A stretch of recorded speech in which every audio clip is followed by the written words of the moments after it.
नमस्कार विद्यार्थी मित्रांनो, आजच्या भागामध्ये मी तुमचं सर्वांचं स्वागत करते।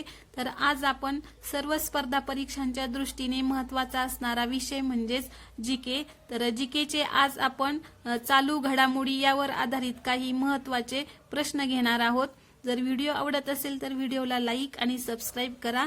तर आजचा पहिला प्रश्न आहे, जीव पारसी योजना कोणत्या मंत्रालयाद्वारे राबवली जाते? त्याचे पर्याय आहे आरोग्य आणि कुटुंब कल्याण मंत्रालय, दुसरा पर्याय आहे अल्पसंख्याक व्यवहार मंत्रालय, तिसरा पर्याय आहे महिला आणि बाल विकास मंत्रालय, चौथा पर्याय आहे कामगार आणि रोजगार मंत्रालय। तर या प्रश्नाचं योग्य उत्तर आहे पर्याय क्रमांक बी, अल्पसंख्याक व्यवहार मंत्रालय।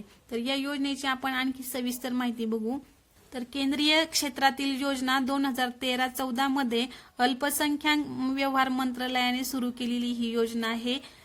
पारसी समुदाय लोकसंख्या घट थांबवण्यासाठी ही योजना सुरू करण्यात आलेली आहे। यामध्ये वैज्ञानिक प्रोटोकॉल आणि संरचित हस्तक्षेपांचा वापर करून पारसी लोकसंख्या स्थिर केली गेली आहे।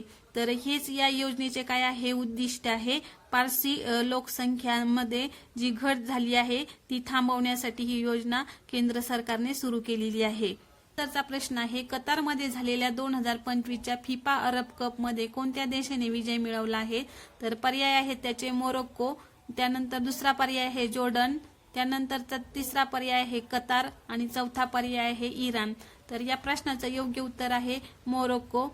या देशाने जॉर्डन या देशाचा पराभव करून विजय मिळवलेला आहे आणि या स्पर्धेचं आयोजन हे कतारमध्ये झालेलं आहे 2025 मध्ये। त्यानंतरचा प्रश्न आहे, चापोरी वन्यजीव अभयारण्य कोणत्या राज्यात आहे?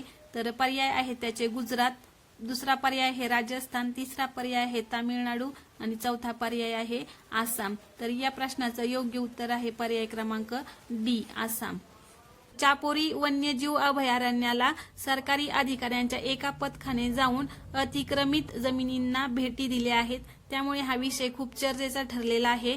तर आसाम राज्याची स्थापना ही 26 जानेवारी 1950 रोजी झाली। राज्याचे मुख्य मंत्री हिमंता बिस्वा शर्मा आहेत आणि राज्यपाल लक्ष्मण प्रसाद आचार्य व या राज्याची राजधानी काय आहे? दिसपूर आहे। या राज्यामध्ये राष्ट्रीय उद्याने हे एकूण 7 आहे। पहिला आहे काझीरंगा, तर काझीरंगा हे अभयारण्य खूप महत्त्वाचं आहे, राष्ट्रीय अभयारण्य आहे हे। त्यानंतर मानस, त्यानंतर 3 डिंबू सौखोवा, 4 रायमोना आणि 5वं देहिंग पटाई। त्यानंतर महत्त्वाची 2 धरणे आहे, पगलडिया आणि सुबानसिरी, ही 2 महत्त्वाची धरणं आहेत। त्यानंतरचा प्रश्न आहे, खालीलपैकी कोणत्या ठिकाणी लोसार सण साजरा केला जातो? त्याचे पर्याय आहे गुजरात, 2 आहे राजस्थान, 3 आहे लडाख आणि 4 आहे तामिळनाडू। तर या प्रश्नाचं योग्य उत्तर आहे पर्याय क्रमांक 3, लडाख। तर लडाखमध्ये लोसार हा सण न्यू इयर म्हणून साजरा करतो। ज्याप्रमाणे आपल्या इथं 1 जानेवारीला न्यू इयर सुरू होतं, त्याचप्रमाणे इथे न्यू इयरला लोसार सण हा साजरा करतात। तरचा प्रश्न आहे, सिनेकाईन पुरस्काराची पहिली आवृत्ती कुठे आयोजित करण्यात आली होती? तर पर्याय आहे दिल्ली, दुसरा पर्याय आहे कोलकाता, तिसरा पर्याय आहे मुंबई आणि चौथा पर्याय आहे जयपूर। तर या प्रश्नाचं योग्य उत्तर आहे पर्याय क्रमांक बी, कोलकाता। पुढचा प्रश्न आहे, चर्चेचा विषय असलेली काळी टोपी असलेली कॅप्चिन माकडे भारतात कोणत्या देशातून आयात केली गेली? तर त्याचे पर्याय आहे दक्षिण आफ्रिका, 2 ओमान, 3 जॉर्डन आणि 4 इथिओपिया। तर या प्रश्नाचं योग्य उत्तर आहे पर्याय क्रमांक 1, दक्षिण आफ्रिका। तर दक्षिण आफ्रिकेमधून ही कॅप्चिन नावाची माकडं आयात केलेली आहेत। प्रश्न आहे, संयुक्त अरब अमिरातीमध्ये झालेल्या 12व्या 19 वर्षाखालील आशिया कपचे विजेतेपद कुणी जिंकलेले आहेत? तर त्याचे पर्याय आहे UAE, त्यानंतर बी बांगलादेश, नंतरचा पर्याय आहे भारत आणि नंतरचा पर्याय आहे पाकिस्तान।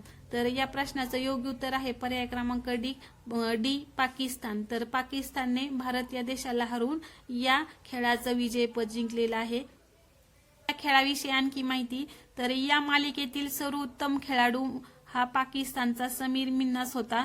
त्यानंतर सर्वाधिक धावा काढणारा सुद्धा पाकिस्तानचा समीर मिन्हासच होता, त्याने 471 एवढ्या धावा काढल्या होत्या। सर्वाधिक विकेट्स घेणारा भारताचा खेळाडू दीपेश देवेंद्रन याने 14 विकेट्स घेतल्या आणि भारताने एकूण 8 वेळा हे विजेतेपद जिंकलेलं आहे आणि पाकिस्तानने 2 वेळा। क्रीडेविषयी आणखी प्रश्न घेऊयात आपण. तर 125वा भारतीय football association shield Mohun Bagan super giant याने जिंकला आहे. त्यानंतर अंडर 18 मुलांची कबड्डी भारताने जिंकलेली आहे, त्यामध्ये भारताने सुवर्ण पदक जिंकलं आहे. नंतर 2025 महिला क्रिकेट विश्वचषक भारताने जिंकला आहे. 90वा grand master Ilamparithi R pro kabaddi league 2025 Dabang दिल्लीने जिंकली आहे. त्यानंतरचा प्रश्न आहे अरवली पर्वतरांग कोणत्या राज्याशी संबंधित आहे. तर पर्याय आहे हरियाणा, 2 गुजरात, 3 राजस्थान आणि पर्याय 4 आहे दिल्ली. तर या प्रश्नाचं योग्य उत्तर आहे पर्याय क्रमांक सी राजस्थान. तर अरवली पर्वतरांग ही हरियाणा, गुजरात आणि दिल्ली या तिन्ही राज्यांशी संबंधित आहे, परंतु राजस्थान या राज्याशी तिचा जास्त संबंध आहे. राजस्थान पासून दिल्ली, एनसीआर आणि गुजरात पर्यंत पसरलेली आहे. तर राजस्थान या राज्याची स्थापना 30 मार्च 1949 रोजी झाली. या राज्याचे मुख्यमंत्री भजनलाल शर्मा आहेत. राष्ट्रीय उद्याने मुकुंदरा हिल्स, त्यानंतर रणथंबोर हे राष्ट्रीय उद्यान आहे आणि सिरिस्का हे एक उद्यान. नंतरचा प्रश्न आहे दरवर्षी शेतकरी दिवस केव्हा साजरा करण्यात येतो. तर पर्याय आहे 23 डिसेंबर, 2 आहे 22 डिसेंबर, 3 आहे 20 डिसेंबर आणि चौथा पर्याय आहे 19 डिसेंबर. तर या प्रश्नाचं योग्य उत्तर आहे पर्याय क्रमांक ए 23 डिसेंबर. तर 23 डिसेंबर या रोजी शेतकरी किंवा किसान दिन हा साजरा केला जातो. भारताचे माजी पंतप्रधान चौधरी चरण सिंह यांच्या जयंतीनिमित्त काय केला जातो, हा साजरा केला जातो. त्यानंतर डिसेंबर महिन्यातले काही महत्वाचे दिन. तर 1 डिसेंबरला जागतिक एड्स दिन असतो. त्यानंतर 3 डिसेंबरला जागतिक दिव्यांग दिन साजरा केला जातो. 4 डिसेंबरला नौदल दिन साजरा केला जातो. 10 डिसेंबरला मानवी हक्क दिवस साजरा केला जातो. तर मानवी हक्क दिवस हा बऱ्याचशा परीक्षेमध्ये विचारला गेलेला आहे. 10 डिसेंबर मानवी हक्क दिवस. त्यानंतर 16 डिसेंबरला गोवा मुक्ती दिन आहे. 23 डिसेंबरला किसान दिन. 24 डिसेंबरला राष्ट्रीय ग्राहक हक्क दिन. राष्ट्रीय ग्राहक हक्क दिन. तरचा प्रश्न आहे अमेरिकेने अलीकडेच कोणत्या देशात दहशतवाद्यांवर ऑपरेशन हॉक आय सुरू केले आहे. तर त्याचे पर्याय आहे अफगाणिस्तान, 2 पाकिस्तान, 3 बांगलादेश आणि डी सिरिया. तर प्रश्नाचं योग्य उत्तर आहे डी सिरिया. ऑपरेशन ब्लॅक फॉरेस्ट हे छत्तीसगड आणि तेलंगणा सीमेवरती सुरू करण्यात आलेलं आहे नक्षलवाद्यांसाठी.